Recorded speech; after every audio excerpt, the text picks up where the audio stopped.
বহরমপুর শহরের ঘাটবন্দর ও নতুন বাজার এলাকায় কম্বল বিতরণ করা হলো। ছিলেন সাংসদ প্রদেশ কংগ্রেস সভাপতি তথা বিরোধী দলনেতা শ্রী অধীর রঞ্জন চৌধুরী মহাশয়।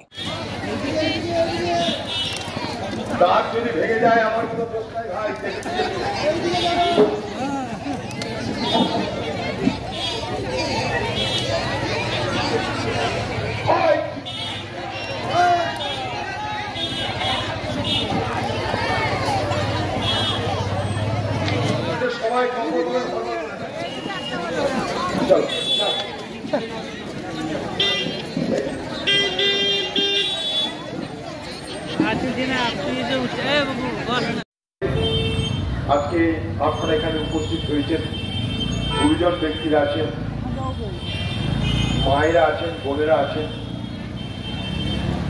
সর্বপ্রথম আপনাদের সকলের জন্য নতুন বছর শুভ হোক, মঙ্গলময় হোক, এই কামনা আমার। মা বোন ভাবি সকলের জন্য আপনাদের আগামী দিন সুখের হোক, শান্তির হোক, পরিবারের সকলকে নিয়ে আপনারা ভালো থাকুন, এটাই কামনা করছি।